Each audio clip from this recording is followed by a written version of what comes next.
Tad Jēzus saka mācekļiem: mana dvēsele ir noskumusi līdz nāvei. Palieciet šeit un esiet ar mani nomodā.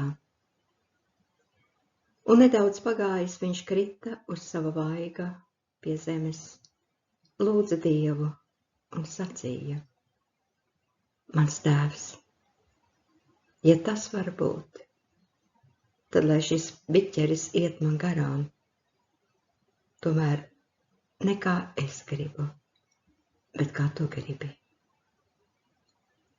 Un viņš nāk pie mācekļiem un atrod tos guļam un saka uz Pēteri: tātad jūs nespējat nevienu pašu stundu būt ar mani nomodā? Esiet modrīgi un lūdziet Dievu, ka jūs neiekrītat kārdināšanā. Gars gan ir labprātīgs, bet miesa ir vāja. Viņš atkal aizgāja otru reizi un lūdza Dievu sacīdams: mans Tēvs, ja šis biķeris nevar man iet garām, lai nebūtu tas jādzer, tad lai notiek tavs prāts. Un viņš nāk un atrod tos atkal guļam, jo viņu acis bija pilnas miega.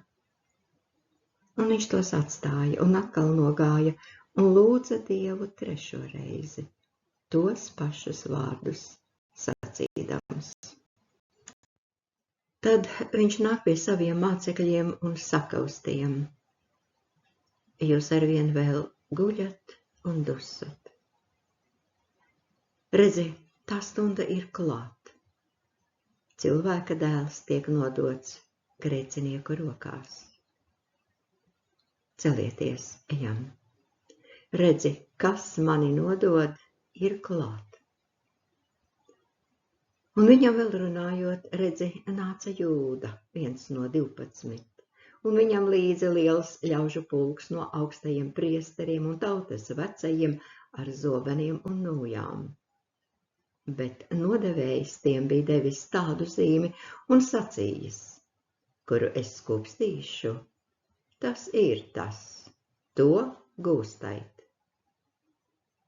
Un tūdaļ viņš piegāja pie Jēzus un sacīja: esi sveicināts, rabi, un skūpstīja viņu. Bet Jēzus tam sacīja: draugs, kāpēc tu esi šeit? Tad tie piegāja pie Jēzus, pielika tam rokas un to saņēma.